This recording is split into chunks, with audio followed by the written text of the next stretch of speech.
विवाह पंचमी का दिन वैसे तो धार्मिक दृष्टि से बहुत शुभ माना जाता है, लेकिन कई क्षेत्रों खासकर नेपाल के मिथिला में, क्योंकि माता सीता वहीं प्रकट हुई थी, इस दिन बेटियों का विवाह करना शुभ नहीं माना जाता। विवाह पंचमी आखिर कैसे हुआ था? भगवान राम और माता सीता का विवाह, असली कहानी जानकर हैरान रह जाएंगे आप।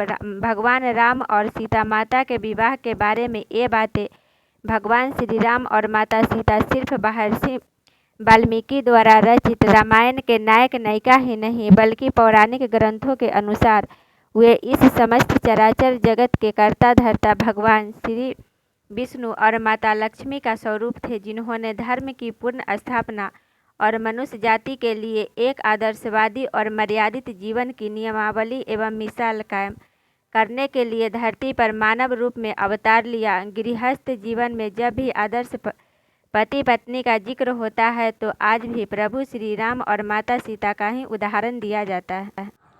माता सीता और प्रभु श्री राम के विवाह के दिन को आज भी उत्सव के रूप में मनाया जाता है। मार्गशीर्ष मास के शुक्ल पक्ष की पंचमी तिथि वह दिन है जब प्रभु श्री राम मिथिला में आयोजित सीता स्वयंवर को जीतने के बाद उनके साथ विवाह किया था, इसलिए इस दिन को विवाह पंचमी पर्व के रूप में मनाया जाता है।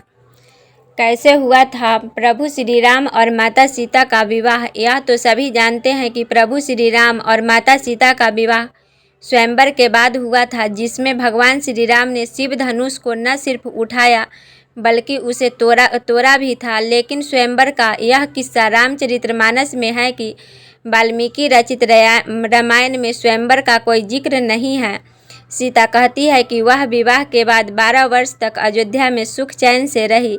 उसके बाद श्री राम को वनवास मिला तो उस समय प्रभु श्री राम की आयु 25 वर्ष तो उनकी आयु 18 वर्ष की थी। वाल्मीकि ने किसी स्वयंवर का जिक्र नहीं किया है।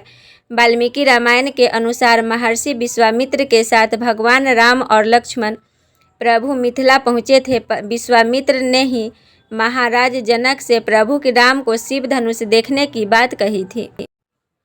खेल खेल में प्रभु श्री राम ने वह धनुष उठा लिया और प्रत्यंचा चढ़ाने समय वह टूट गया। महाराज जनक ने यह प्रण ले रखा था कि जो भी इस धनुष को उठा लेगा वे सीता का विवाह उसी के साथ करेंगे। तो इस घटना के बाद राजा जनक ने महाराज दशरथ को बुलावा भेजा और विधि पूर्वक राम और सीता का विवाह संपन्न करवाया।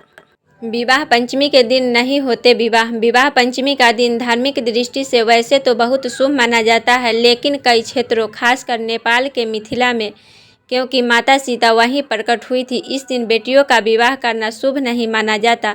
इसके पीछे लोगों की यही मान्यता है कि विवाह के बाद माता सीता को बहुत कष्ट झेलने पड़े थे।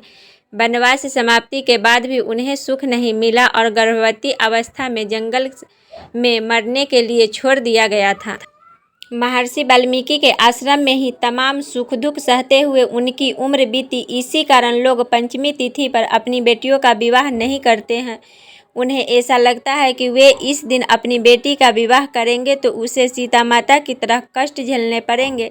इतना ही नहीं, विवाह पंचमी का पर्व मनाने के लिए यदि कोई कथा का आयोजन भी करता है तो वह कथा सीता स्वयंवर और प्रभु श्री राम और माता सीता के विवाह के साथ ही संपन्न कर दी जाती है। ऐसा इसलिए किया जाता है क्योंकि इसके आगे की कथा दुखों से भरी है। कारण ही विवाह पंचमी का पर्व अत्यंत पवित्र माना जाता है। भारतीय संस्कृति में राम सीता आदर्श दाम्पत्य माने गए हैं। इस पावन दिन सभी को राम सीता की आराधना करते हुए अपनी सुखी